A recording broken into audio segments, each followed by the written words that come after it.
नमस्कार दोस्तों। आज हम क्लास 10th की सप्लीमेंट्री जो किताब है हमारी कृतिका कृतिका भाग 2 से चैप्टर पढ़ने जा रहे हैं साना साना हाथ जोड़ी, जिसकी लेखिका हैं मधु कांकरिया जी। ये आपके सामने पिक्चर में दिखाई दे रही हैं मधु कांकरिया जी, जिन्होंने इस चैप्टर को लिखा हुआ है। ठीक है। और बहुत ही बखूबी लिखा है इस चैप्टर को, जिसमें उन्होंने सिक्किम से सिक्किम में पहुंचती हैं वो, और पहुंच करके सिक्किम से उसकी जो राजधानी कैपिटल है गैंगटॉक, गैंगटॉक से अपनी कहानी की शुरुआत करती हैं। इस यात्रा वृत्तांत की शुरुआत करती हैं। गैंगटॉक से ये यूमथांग तक जाती हैं, जो कि ये आपको पिक्चर में दिखाई दे रहा है। गैंगटॉक से यूमथांग तक की अपनी यात्रा, जो कि 149 किलोमीटर की यात्रा है, सफर को पूरा दिखाया है इन्होंने। इस सफर में, इस बीच में क्या क्या चीजें होती हैं, ये सारी बातें बताई उन्होंने।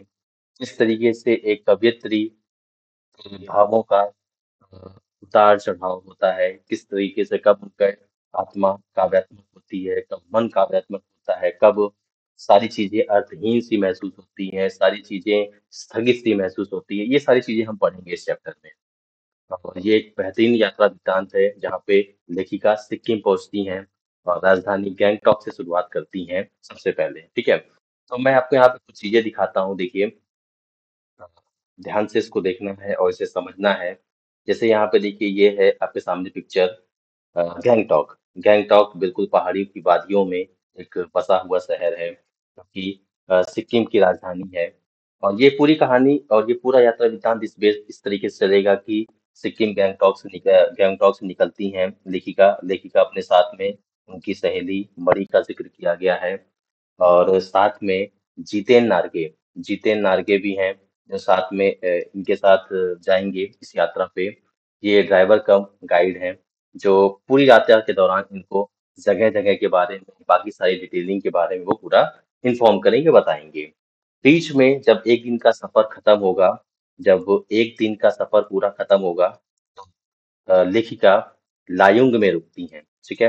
लायुंग लगभग समुद्र तल से 14,000 फीट की ऊंचाई पर है। उसके बारे में लेखिका ने बड़े अच्छे जिक्र के साथ बताया हुआ है कि लायुंग जो वैली है, वो तीस्ता नदी का किनारा, वो भी हम इस चैप्टर में पढ़ते जाएंगे और दिखाते जाएंगे, बताते जाएंगे। अब लायुंग में इसको बर्फ नहीं मिलती है लेखिका को। बर्फ देखना हम सबके लिए बड़ा ही एक कौतूहल होता है। हम बहुत ही उम्मीद से जाते हैं पहाड़ी जगहों पे देखने के लिए बर्फ को। वहां बर्फ नहीं मिलता है, तो इन्होंने किसी ने बताया कि आप यहाँ नहीं, आप कटाव चले जाइए, तो वहां आपको सर्दिया बर्फ देखने को मिल जाएगी। तो लेखिका कटाव पहुंचती है, जिसे भारत का स्विट्जरलैंड भी कहा जाता है। ये भी हम जिक्र में पढ़ेंगे यहाँ पे, तो ये कटाव आपको देखने को मिलेगा। फिर लास्ट में, अंत में, लेखिका जो अपना गंतव्य है वो जूमथांग, जहाँ पे उनको पहुंचना है, वो उस जूमथांग पे वहां पे पहुंचती हैं। तो ये भी हम देखेंगे, और ये पूरी यात्रा वृत्तांत है उनके मानसिक अंतर्द्वंदों का, उनकी तामसिकताओं का समाप्त होना, उनके हर चीज के करने का अर्थहीन होना, स्थगित होना, ये सारी चीजें हम पढ़ेंगे इस बीच में। इस दौरान में सारी चीजें हम पढ़ेंगे। ठीक है। तो आइए देखते हैं क्या है ये पूरा चैप्टर, क्या है, कहाँ से शुरुआत होती है। बड़ा चैप्टर है, और क्लास 10th के बोर्ड एग्जाम में इससे आपसे क्वेश्चन 4 नंबर का पूछा जाता है। तो हम सारी चीजें इसको डिटेल में पढ़ेंगे, समराइज करेंगे, और आपको उम्मीद है पसंद आएगा। देखिए क्या है।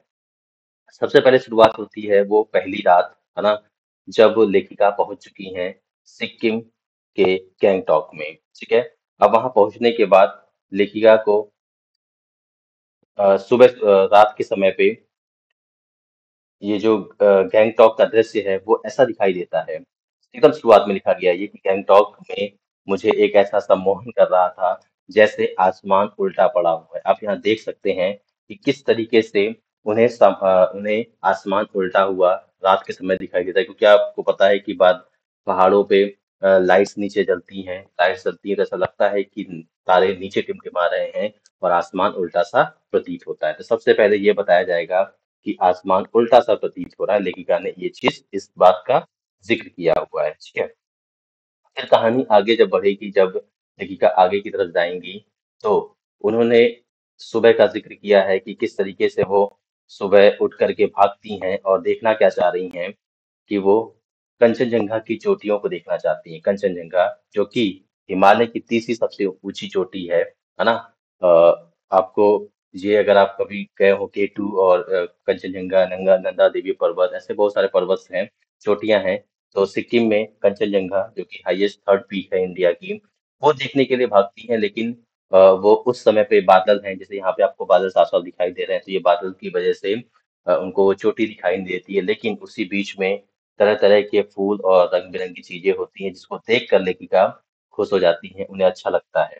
और उसी समय पे उससे ही थोड़ा-सा पहले ही वो सुबह-सुबह एक नेपाली प्रार्थना गाती है, जिसके आधार पे हमारे चैप्टर का नाम है लिखा गया साना साना हाथ जोड़ी। ये आपको यहाँ पे किताब में यहाँ पे दिख जाएगा, साना साना हाथ जोड़ी, ठीक है?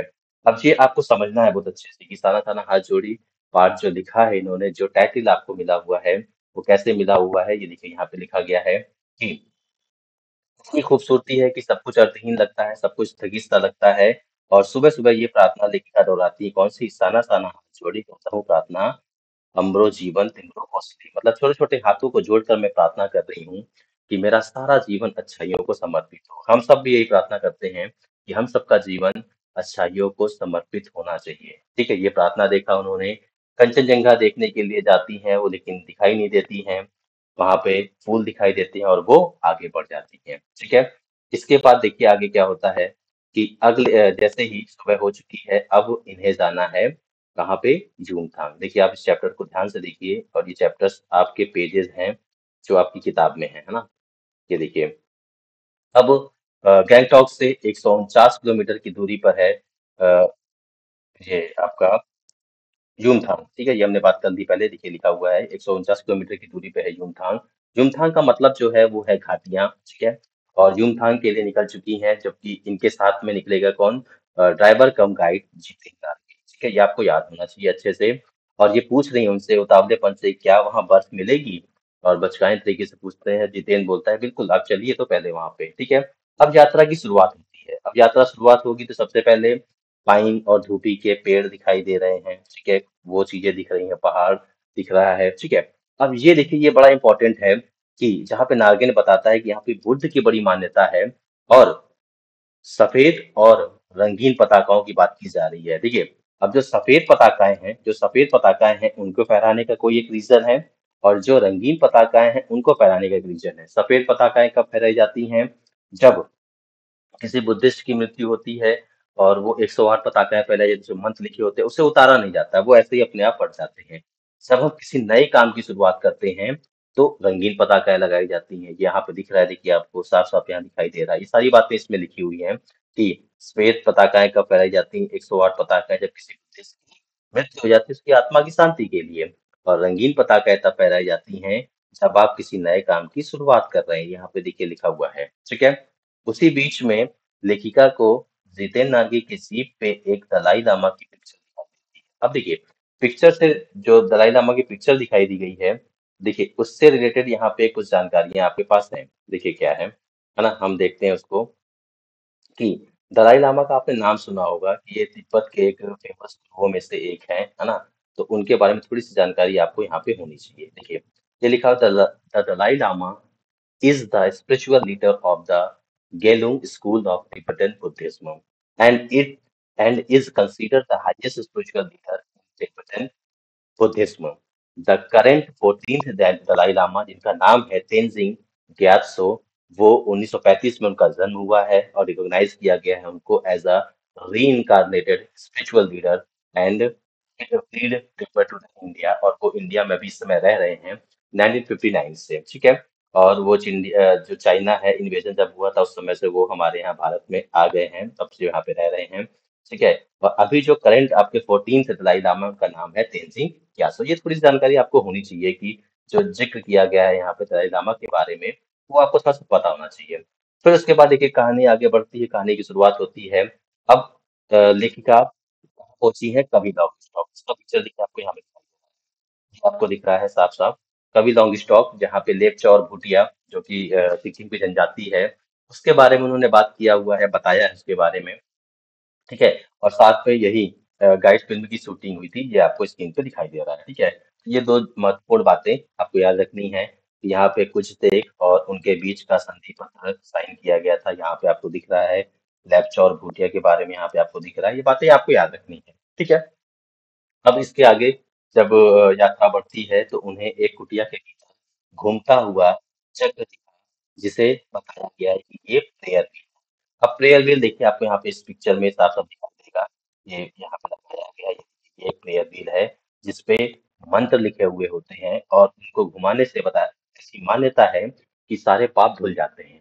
अब सीबीएसई आपसे इस तरीके के भी क्वेश्चन पूछता है, कंपैरिजन के क्वेश्चन पूछेगा कि अगर ये ऐसी मान्यता है तो भारत में और किन-किन जगह पे ऐसी मान्यता है? जैसे आपने बड़ा सुना हुआ है कि गंगा नदी में नहाने से सारे पाप धुल जाते हैं। तो आपको याद रखना है, इसको मेंशन करना है कि जैसे प्रेयर व्हील घुमाने से सारे पाप धुल सकते हैं, वैसे गंगा नदी में मान्यता है कि सारे पाप धुल जाते हैं। यहाँ पे लिखा भी गया है कि सारी आस्थाएँ, विश्वास, अंधविश्वास और पाप पुण्य सब एक तरफ हैं और ये सारी कल्पनाएँ एक तरफ हैं। जैसे हमारी ये मान्यता है, वैसे भारत के बहुत सारे हिस्सों में ऐसी मान्यता है। ठीक है? अब आगे चलते हैं, देखिए अ, आगे हम पहुँचेंगे कहाँ पे? देखिए आगे के चैप्टर में लिखा गया है कि रफ्ता-रफ्ता अब गाड़ी आगे बढ़ रही है, रास्ते और ज़्यादा बड़े होते जा रहे हैं, गहराती जा रही हैं घाटियाँ और तरह-तरह के पुल खिले हुए हैं, ये सब बेहतरीन लग रहा है और अब वो हिमालय और भीमकाय रूप में आ गया। मतलब कि जो जिस जिस हिमालय को आप देख रहे हैं, अब और ज़्यादा विशालकाय हो गया है, और ज़्यादा बड़ा हो गया है, ठीक है?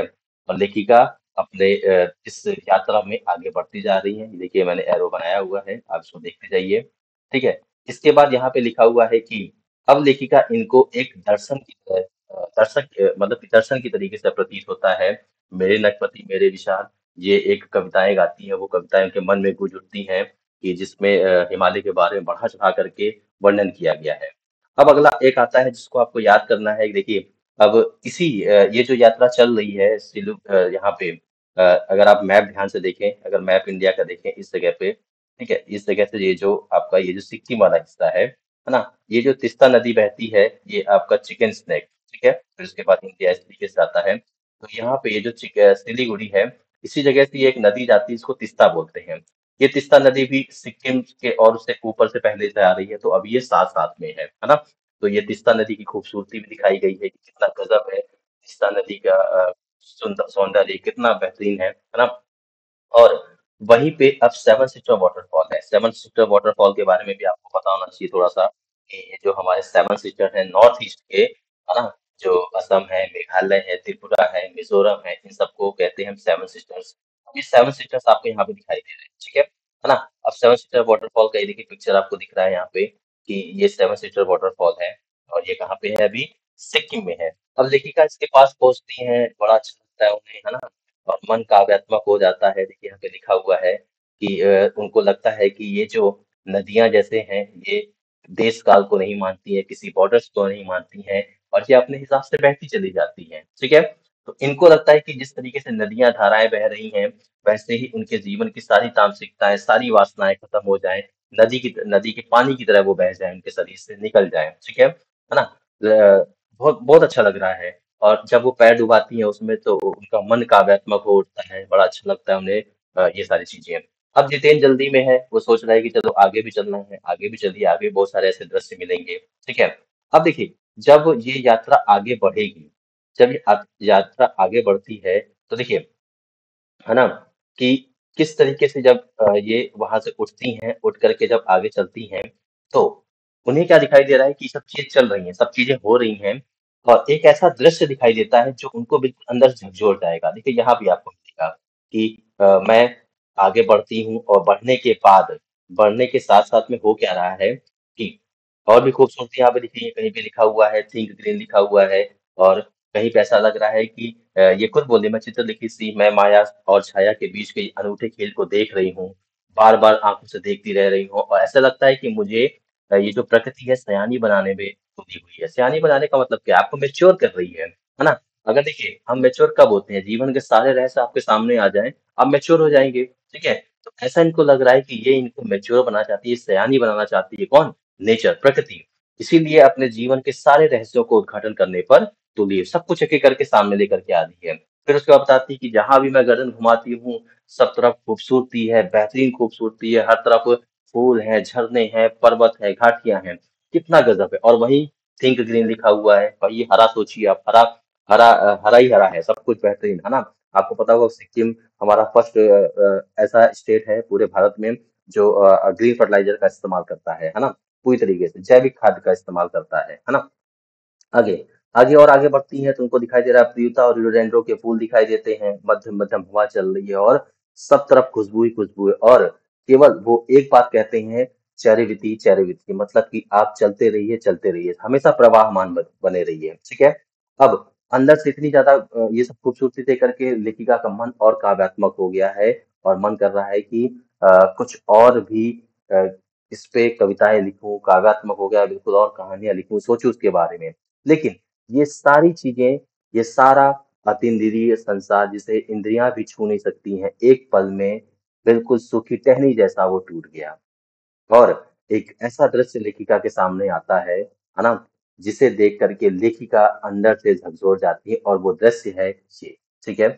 आप यहाँ पे हंसता हुआ चेहरा देख सकते हैं, लेकिन इसके पीछे की श्रम साधना आप देखिए। लेखिका कहती है कि देखो दिखते ही उन्हें जैसे कोई इंसान अभी कोई खूबसूरती देख करके उठा हो और देख करके उठ करके उसने एक ऐसा दृश्य देखा जो वाकई में दिल को झकझोर जाए, तो उस समय के बीच में थोड़ा-सा समय अंतराल लगता है। जैसे मैं आपको एग्ज़ाम्पल देता हूँ कि आप बिल्कुल चिल्ड एसी कमरे में बैठे हुए हैं, बिल्कुल चिल्ड एसी कमरे में बैठे हुए हैं और आपको किसी काम से बाहर निकलना पड़ जाए। तो आपकी बॉडी को थोड़ा-सा गर्मी और ठंडी, जैसे आपने दरवाज़ा खोला तो गर्मी में जाने के समय पे और ठंडी से निकलने के समय में थोड़ा-सा आपकी बॉडी को रिएक्ट करने में थोड़ा टाइम लगता है ना? वैसे ही लेखिका के मन को भी, आत्मा को भी रिएक्ट करने में टाइम लगा। और बिल्कुल इसका एग्ज़ाम्पल दिया उन्होंने कि जैसे कोई बिल्कुल समाधि भावना में नृत्य करती हुई कोई महिला है और उसके घुंघरू टूट जाते हैं और वो कुछ देर तक नाचती रह जाती है। फिर उसके बाद उसको एहसास होता है कि अरे उसके घुंघरू तो टूट चुके हैं। ठीक है? सेम चीज़ यहाँ पे भी होता है कि वो मंत्रमुग्ध सी बिल्कुल तन्द्रा अवस्था में आगे निकल आई थी और उनके अचानक पाँवों में क्या लगती है? ब्रेक लगती है ना? अब ये ब्रेक देख करके लग जाती है वो, और लगा कैसे? ये जो दृश्य उन्होंने देखा, ठीक है? और ये जो दृश्य देखा उन्होंने, अब उसके बाद वो सोचती हैं कि अरे! इतने अद्वितीय सौंदर्य के बीच में ये पहाड़ी औरतें क्या कर रही हैं? पत्थर तोड़ रही हैं। अब पत्थर तोड़ेंगी, कोई न कोई कारण होगा, कोई न कोई रीज़न होगा। रीज़न क्या है कि पहाड़ी रास्ते कट गए हैं कहीं पे, उनको वो क्या कर रही हैं, उसको चौड़ा कर रही हैं। तो उन्होंने पूछा भी, है ना? पीआरओ के एक ऑफिसर से उन्होंने पूछा कि बताइए भाई ये ऐसा क्यों किया जा रहा है? तो उसने जवाब दिया कि जिन पहाड़ों के रास्ते आप अ, मज़े करने जा रहे हैं, आप घूमने जा रहे हैं, उन पहाड़ों को चौड़ा करने का काम ये पहाड़िनी औरतें करती हैं। अब देखिए होता क्या है, इस चीज को देखकर लेखिका को एक और चीज याद आएगी। अब वो याद क्या आएगी कि जैसे आपको यहाँ दिख रहा है कि ये पहाड़ी औरतें है ना पत्थर तोड़ रही हैं। ऐसे लिखा हुआ याद आता है कि पलामू के जंगलों में भी कुछ औरतें पत्ते बिनने के लिए जाती हैं। अब वो जो जाना है उनका, वो और साथ में ये कितना बिल्कुल एक जैसा है। जैसे वो जब जाती हैं नंगे पैर, कभी जाती कभी लंबा रास्ता तय करती हैं तो उनके पैरों में छाले पड़ जाते हैं। वैसे ही ये औरतें जो अपने हाथ से कुदाल मार रही हैं, इनके हाथों में ठाटे पड़ गए हैं, है ना। थोड़ा सा देखा होगा आपने चमड़ियां हाथों के पास उंगलियां जहाँ जुड़ी होती हैं, हथेली के पास, वहां पे मोटे मोटे वो गांठ जैसी पड़ जाती है, ठीक है। तो ये मेहनत का है ना। तो ये चीजें यहाँ पे लिखी हुई हैं और उन्होंने बताया भी, उस आदमी ने बताया भी, जो बीआरओ का वो कर्मचारी था, उसने बताया कि ये लोग यहाँ पे लिखा भी हुआ है, ever bonded who divided to build this road. आप ताज्जुब करेंगे कि इन रास्तों को बनाने में लोगों ने मौत को भी झुठलाया है, मतलब कि कई लोगों की जान भी गई है ना? और किस तरीके से ये दो काम कर रहे हैं, श्रम साधना भी कर रही हैं और साथ में अपने बच्चे को भी पाल रही हैं, ठीक है। अब ये सब देख करके लेखिका थोड़ा सा दुखी होती है ना, थोड़ा सा दुखी हो गई, ठीक है। और ये सारी चीजें हमने इस पे पढ़ ली है, ठीक है। अब उसी समय पे ये सोचते हुए देखिए ये तो हमारे देश की जितेंद्र बोलता है कि ये तो देखिए हमारे देश की आम जनता है, ये तो हर जगह आपको देखने को मिल जाएंगी। आप जो चीजें देखने आए हैं वो देखिए ना, आपको जो देखना है वो देखिए, ठीक है। ये तो आपको पूरे हर जगह पे मिल जाएगा, ठीक है।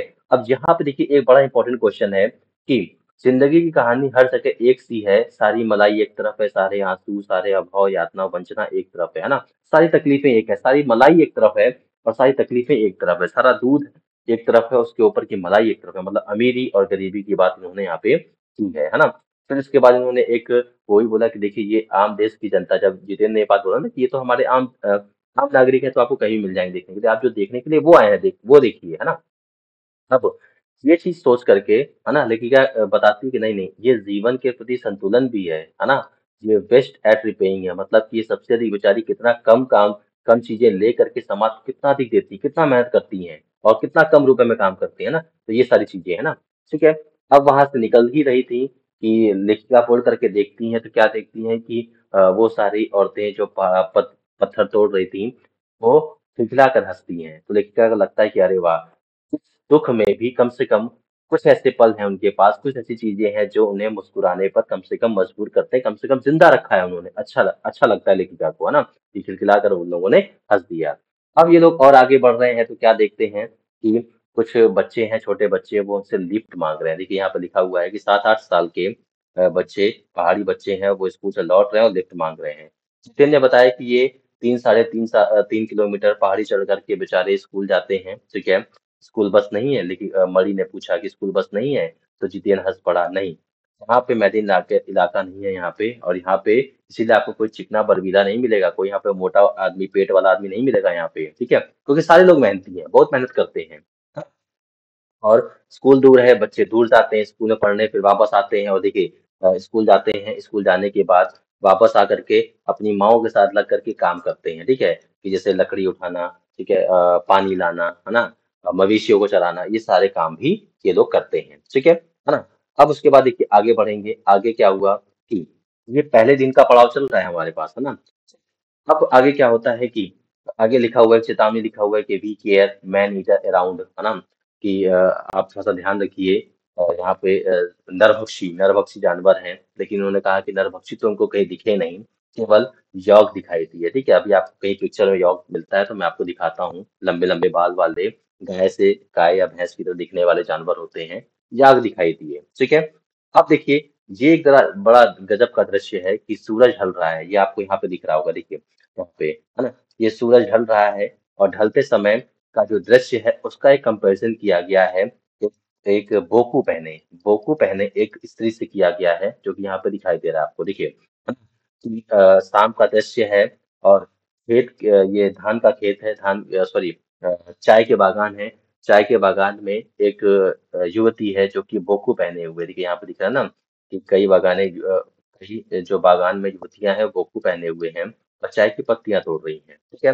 यौवन उफान पे है, श्रम से दमकता हुआ बिल्कुल गुलाबी चेहरा है ना? तो एक कंपेरिजन क्या करें, जैसे सूर्य अभी अस्त हो जाएगा, है ना? तो अंधेरा छा जाएगा, वैसे ही अगर ये जो युवती है जिसने बोकू पहन रखा है, ठीक है, ये उन हरे भरे जो चाय के बागान है, अगर वहां बैठ जाती है केवल, तो सूर्य अस्त माना, एक एक तुलना की गई है, कंपेरिजन किया गया है कि जैसे शाम के समय पे, है ना, सूरज के ढलने का एक जो दृश्य है, वैसे ही ये लाल रंग का बोकू पहने युवती का एक दृश्य, उससे तुलना की गई है।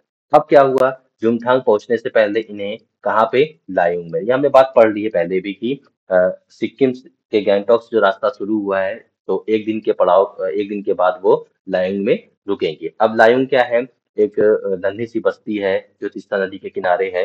लेखिका क्या करती हैं, तीस्ता नदी के किनारे धीरे से पहुंच जाती हैं, ठीक है? वहां लकड़ी के घर में बने हुए सारा ये लोगों का प्रोग्राम हो रहा है, ये लोग मस्ती कर रहे हैं, मणि है, जितेन है ना? और लेखिका पहुंच जाती हैं कहाँ पे, नदी के किनारे, वो भी कौन सी नदी किनारे, तीस्ता नदी के किनारे, देखिए यहाँ पे आपको पिक्चर दिख रहा है ना?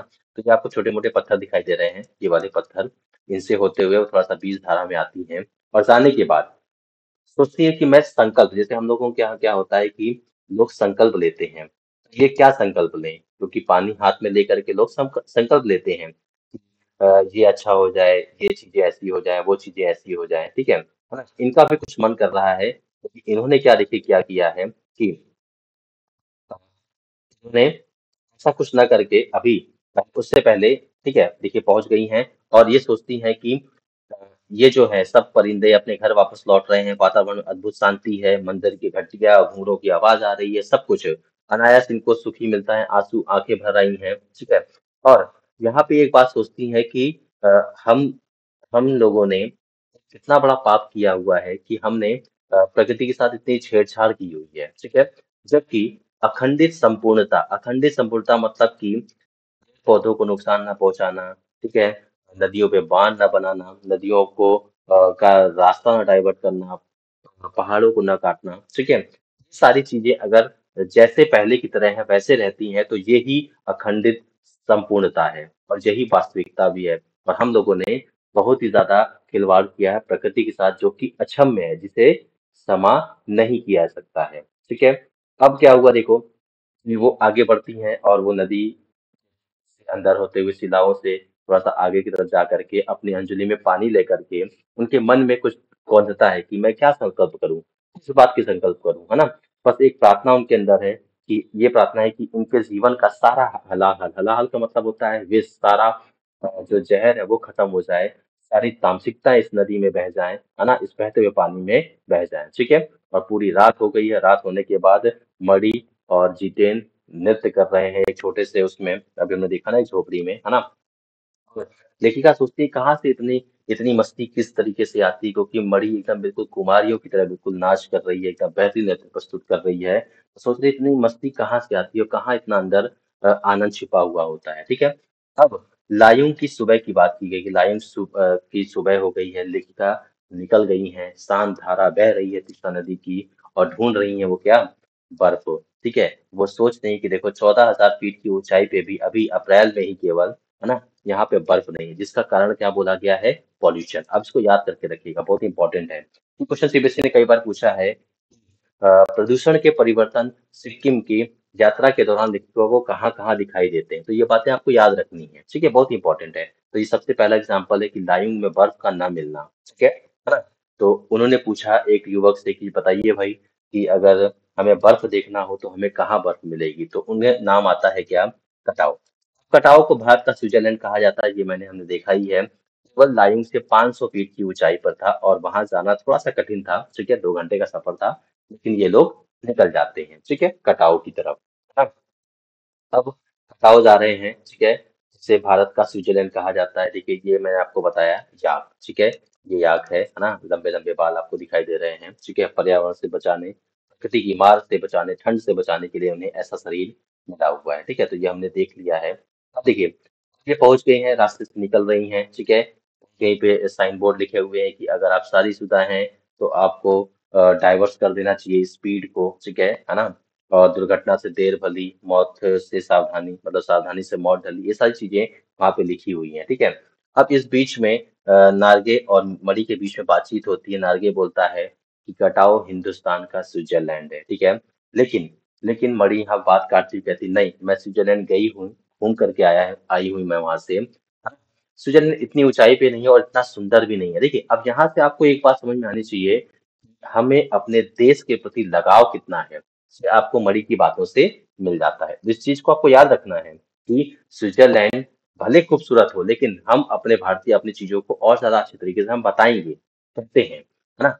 अब आगे देखो, हम कटाव के करीब पहुंच रहे हैं, सब कुछ बेहतरीन दिखाई दे रहा है, बिल्कुल पाउडर से लग रहा है किसी ने छिड़क दिया है पूरे उस पे पहाड़ों पे, क्योंकि बर्फ पड़ी हुई है ना?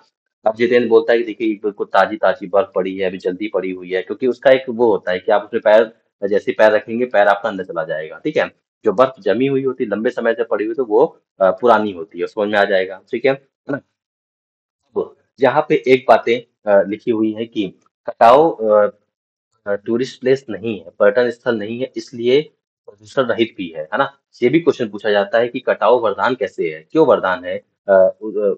किसके लिए? पर्यटन स्थल न होने की वजह से कटाओ के लिए वरदान क्यों है? तो आपको ये पता होना चाहिए कि वहाँ दुकानें नहीं है, बहुत लोग जानते हैं, कम लोग जाते हैं, तो गंदगी कम फैलती है, ठीक है? लोग क्या करते हैं? रैपर खाते हैं, रैपर खा के वहीं फेंक देते हैं, इसलिए थोड़ा सा कम गंदा हुआ है ना? इसलिए कटाव के लिए क्या है? वरदान है कि वहाँ दुकानें नहीं है। तो ये बात यहाँ पे लिखा भी है, यहाँ बताया भी गया है, ठीक है ना? अब आगे देखिए, इनका मन छन-छन करने लगा, सब लोग फ़ोटो खींचने लगे और पूरी तरीके से इनके पास पहनने के लिए पैर वाले शूज़ नहीं है। आप यहाँ पिक्चर देख पा रहे हैं, देखिए ये पिक्चर आपको दिखाई दे रहा है, कटाव का ही है, ठीक है? तो ये आपको पता होना चाहिए ना, ये समझ में आना चाहिए, ठीक है ना? तो देखिए ये आपका पिक्चर दिख रहा है यहाँ पे कि किस तरीके से पे है ना? ठीक है?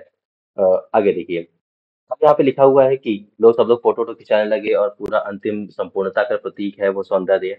जैसे एक एक कविता की बात की गई है, मिल्टन मिल्टन की एक कविता, ठीक है ना। जिसमें ईव की बात की गई है और साथ में एडम की बात की गई है और शैतान की बात की गई है।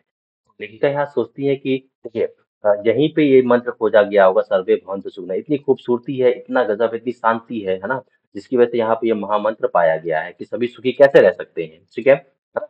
और लेखिका अब अपने अपने आंखों से, अपनी आत्मा से वो पिक्चर खींच रही हैं, जिसको वो कभी अपने मेट्रोपॉलिटन शहर में, अपने महानगर में उसको जाकर के देखेंगी, है ना? ठीक है, क्योंकि देखो, आप फोटो जो मोबाइल में खींचते हैं वो क्या होता है, वो आप कुछ देर के लिए देखेंगे नहीं देखेंगे, है ना? ठीक है, लेकिन आत्मा से खींची हुई, मन से खींची गई तस्वीरें वो आपको याद आएँगी, बार-बार आप देखने का मन करेगा, देखेंगे आप उसको, है ना? ठीक है? अब यहाँ पे ही करुणा का अवतार कैसे बन जाता है, उसके बारे में बताया है कि किस तरीके से मिल्टन की जो कविता है, उसमें शैतान जब ईव की खूबसूरती को देखता है, तो वो बेचारा ठगा-सा रह जाता है, बिल्कुल। और उस सब कुछ जो उसकी गलत हरकतें थी, जो शैतानी हरकतें करता था, वो भूल जाता था बिल्कुल, है ना? ठीक है? अब ये बात तो मणि से बोल रही है, लेकिन उसी बीच में मणि के दिमाग में कुछ और चल रहा है। मणि क्या सोच रही है कि देखो, ये कितना बेहतरीन सिस्टम है हमारी प्रकृति का कि किस तरीके से वो वाटर कॉलम की तरह काम करती है। मतलब कि पहाड़ों पे ये जो बर्फ है, ये जो पहाड़ों पे बर्फ है ना? ये बिल्कुल वाटर कॉलम है, मतलब कि जल स्तंभ की तरीके से, है ना? ठीक है? ये जल स्तंभ है। और जल स्तंभ क्यों बोला उन्होंने? क्योंकि ये जो कैनोपी पे जो आइस है, मतलब कि जो बर्फ है ना? वो जमी हुई है। जब नीचे यहाँ गर्मियाँ जब गर्मी बढ़ेगी तो यहाँ से क्या होगा? ये यहाँ से पिघल करके नदियों में आएँगे और नदियाँ कहाँ पहुँचेंगी? हम लोग के पास तक पहुँचेंगी। इसलिए ये बिल्कुल वाटर का एक कलेक्शन किया गया है प्रकृति के द्वारा, नेचर के द्वारा। ये बात बोलती है कौन? मणि बोलती है ये बात, ठीक है ना? अब देखो क्या हुआ कि आगे जब जाती है, आगे थोड़ा-सा और आगे बढ़ी, अब यहाँ पे एक दूसरा टर्निंग पॉइंट है, जो सेकंड है ना? जो इनके मन को झकझोर जाता है और वो है क्या कि -15 डिग्री सेल्सियस पे कुछ फौजी बेचारे वहां पे देश की रक्षा के लिए तैनात किए गए हैं, है ना? और ये समय कौन सा, अप्रैल मई का, है ना? अभी सोचती हैं कि देखिए, ये कितना गजब है। अभी हम ठिठुर रहे हैं, -15 डिग्री सेल्सियस है। अब सोचिए ठंड के दिनों में क्या हालत होती होगी, जब ये ये ये जो चीजें हैं और ज्यादा बढ़ती होंगी, है ना? जब ये ठंडी और बढ़ती होगी तब कितनी तकलीफ होती होगी इन्हें, ठीक है? तो ये दूसरा पॉइंट है, जब लेखिका का मन झकझोर जाता है। पहला कब था? जब उन्होंने उन पहाड़ी औरतों को देखा पत्थर से पत्थर तोड़ते हुए, ठीक है? कि वो अपने बच्चों को अपनी पीठ पर लादे हुए हैं और साथ में पत्थर भी तोड़ रहे हैं, ठीक है? और दूसरा पॉइंट ये अब देखा गया कि ये सैनिक बेचारे, ये फौजी बेचारे -15 डिग्री सेल्सियस पे हमारे देश की रक्षा कर रहे हैं। तो पूछ भी लेती हैं कि अच्छा, आप इतनी ठंड में, तो वो बोलता भी है बेचारे, है ना? कि आप चैन की नींद सो सकें, इसलिए हम तो यहाँ पे कड़ा पहरा दे रहे हैं, इसलिए तो हम यहाँ पे हैं, आपके लिए तो हैं, ठीक है? फिर नेपाली भाषा में उसने बोल दिया फेरी भेटुला और फिर मिलेंगे, ऐसा करके वो निकल गया, ठीक है? मन उदास हो गया और भी सोचने लगी वही बात कि देखो, हम ठंड के दिनों में सोचते हैं कि इतनी ठंडी पड़ रही है और जब ठंड होता होगा तो यहाँ तो और टेम्परेचर कितना डाउन हो गया होता होगा। ये बेचारे हमारे लिए कितनी मेहनत कर रहे हैं, है ना? ठीक है? अब क्या हुआ आगे देखो कि आपको यहाँ बगल में पिक्चर में दिखाई दे रहा है रोडोडेंड्रो के फूल, प्रियता के फूल, ये सब खिलना शुरू हो जाते हैं वादियों में, युमथांग। अब युमथांग पहुंच गई हैं, ठीक है ना? अच्छा लग रहा है सब कुछ, लेकिन एक बात बड़े बार-बार इनके दिमाग में आती क्या कि मंजिल से कहीं ज्यादा रोमांचक होता है मंजिल तक का सफर। आप यहाँ पे देख रहे हैं पूरे गैंगटॉक से लेकर के गैंगटॉक से लेकर के यूमथांग तक का जो सफर है इनका, उस बीच में कितनी चीजें इन्होंने महसूस की, कितनी चीजें इन्होंने सीखी हैं, है ना? इसीलिए इन्होंने बोला है कि मंजिल से कहीं ज्यादा रोमांचक होता है मंजिल तक का सफर। मतलब कि सफर ही ज्यादा रोमांचक होता है। मंजिल पहुंच गए तो आपको सब हासिल मिल गया, लेकिन मंजिल तक पहुंचने का जो ये सफर है, सब दौर है, उसमें जो चीजें आप सीखेंगे, जो चीजें आप महसूस करेंगे, वो बहुत इंपॉर्टेंट है। ये बात बोला उन्होंने, ठीक है? अगले पड़ाव में जब ये अगली बात बोलती है, एक सिक्किमी युवती से पूछ लेती हैं कि क्या तुम सिक्किमी हो? तो उसने बोला नहीं, मैं इंडियन हूँ। तो यहाँ पे भी आपको ये फीलिंग याद रखनी है, जैसे मणि ने इससे पहले बोला कि स्विट्जरलैंड, जब नार्गे ने बोला कि ये भारत का स्विट्जरलैंड है, कहा नहीं नहीं, ये ज्यादा बेहतरीन है, ये ज्यादा अच्छा है। तो वहां पे उन्होंने भारतीय होने का एक पक्ष रखा, है ना? खूबसूरती के माध्यम से रखा, लेकिन रखा अपनी एक पक्ष। वहां पे भी ऐसे ही यहाँ पे दिख रहा है क्या कि एक सिक्किमी युवती है जो अपने आप को इंडियन कहलाना ज्यादा अच्छा पसंद करती है रादर देन किसके, सिक्किमी होने के, है ना? देखने को बड़ा अच्छा लगता है कि कम से कम सिक्किम के लोग जो बहुत लेट में हमारे भारत में आए 1975 के करीब, कम से कम अब वो भारत का हिस्सा अपने आप को मानते हैं और भारतीय होना उनके लिए गर्व की बात है ना। फिर आगे बढ़ते हैं, आगे बढ़ने पे एक कुत्ते की बात की गई है कि कुत्ता एक रास्ता काट जाता है तो बोलती है, मरी ने बताती है कि ये पहाड़ी कुत्ते हैं और ये भौंकते नहीं है, है ना। अब इनका कंपैरिजन किया गया है, इनका कंपैरिजन किससे किया गया है? देखिए आप ये दिख रहा है आपको पहाड़ी कुत्तों के बारे में, ये दिख रहा है ना। अब इनके कंपैरिजन के बारे में क्या बोला उन्होंने कि ये भौंकते नहीं है, भौंकते नहीं है मतलब कि इनका कंपेरिजन बोला कि ये चांदनी रातों में सिर्फ भौंकते हैं। जैसे चांदनी रातों में क्या होता है, आपने देखा है कि समुद्र का जो पानी होता है वो बढ़ करके कब आता है, जब टाइड होता है। टाइड, और जिसको आप ज्वार बोलते हैं, ज्वार और भाटा, ठीक है। ज्वार में क्या होता है, पानी बढ़ करके आगे आता है, भाटा में पानी और पीछे चला जाता है, अंदर की तरफ चला जाता है, ठीक है। तो ये होता क्यों है? ग्रेविटेशनल फोर्स किसके? सन और मून के। तो मून का ग्रेविटेशनल फोर्स ज्यादा पावरफुल है, इस वजह से ये चीजें ज्यादा होती है, मतलब कि पानी बढ़ करके आगे आना, ठीक है, उसके ग्रेविटेशनल फोर्स की वजह से पानी का आगे आना और पीछे जाना होता है, ठीक है ना। तो यहाँ पे भी इन्होंने बोला कि क्या ये कुत्तों का जो भौंकना है ना, समुद्र में ज्वार भाटा के समान है। देखो लिखा है ना यहाँ पे, चांदनी का जैसे कामनाओं का ज्वार भाटा जगाती है, ऐसे ही ये कुत्ते भी भौंकते हैं, ठीक है। तो ये कंपेरिजन किया गया, उसको याद रखना है। अब आगे देखो, लौटते समय पे जितेंद्र तरह तरह की जानकारियां दे रहा है, बहुत सारी चीजें बता रहा है कि देखिए ये यहाँ पे गुरु नानक के फुटप्रिंट है ना, ये गुरु नानक के फुटप्रिंट है।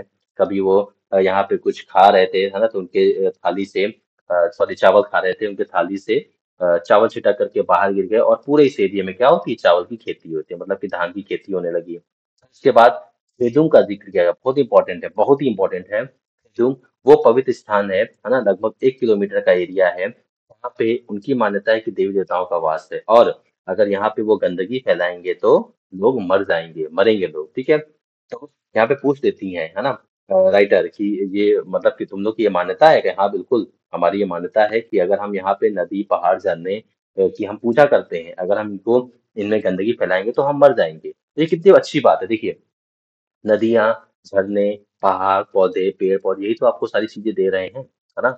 हमें जितनी ज़रूरत की चीज़ें हैं, सब तो इन्हीं से मिल रही है ना, पीने के लिए पानी, शुद्ध हवा, ये सब सारी इन चीज़ों से मिल रही हैं।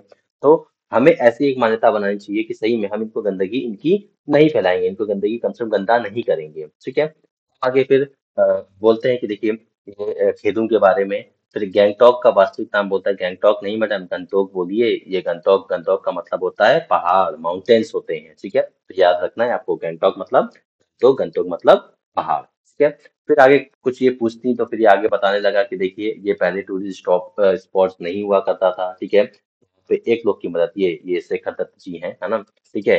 इन्होंने ऐसा प्रयास किया, इन्होंने ऐसी मेहनत की, जिसकी वजह से आज सिक्किम टूरिस्ट स्पॉट बन गया है। और टूरिस्ट स्पॉट बनने का फायदा क्या होगा कि लोगों का आना जाना होगा, टेरिस्ट एक्टिविटीज को आप देख पाएंगे, है ना। और डेवलपमेंट भी होगा, सिक्किम में डेवलपमेंट होगा तो बाकी सारी चीजों में डेवलपमेंट होगा, है ना। रोडें बनेंगी और सारे डेवलपमेंट्स होंगे, इसलिए आज टूरिस्ट टूरिस्ट जो डेवलपमेंट किया गया इनकी इनकी वजह से, शेखर दत्ता की वजह से, बहुत ही बड़ा काम था, बहुत ही सराहनीय काम था, ठीक है। और इस जगह पे जाकर के एक लास्ट लाइन बोलती हैं कि हमारी जो असमाप्त खोज का नाम ही सौंदर्य, मतलब कि एक ऐसी खोज जो कभी खत्म नहीं होने वाली है और वो चलती रही, और उसी में खूबसूरती है, ठीक है। जैसे उन्होंने आगे एक बार बोला है ना कि इस दुनिया का जो सौंदर्य है वो चलायमान सौंदर्य है, मतलब कि कभी भी रुका हुआ सौंदर्य अच्छा नहीं होगा। जैसे रुका हुआ पानी क्या हो जाता है, खराब हो जाता है। तो इसके बारे में यहाँ पे इन्होंने बोला हुआ है, और यहाँ पे आपका ये चैप्टर खत्म होता है, ठीक है। इसके बाद हम क्या करेंगे, सीबीएसई जो क्वेश्चन जो पूछा है 23, 24 और 25 में, साना साना हाथ जोड़ी, उसको हम आपको दिखाएंगे और उसे हम देख करके फिर आगे सीबीएसई के परीक्षाओं की रणनीति हम तैयार करेंगे। धन्यवाद।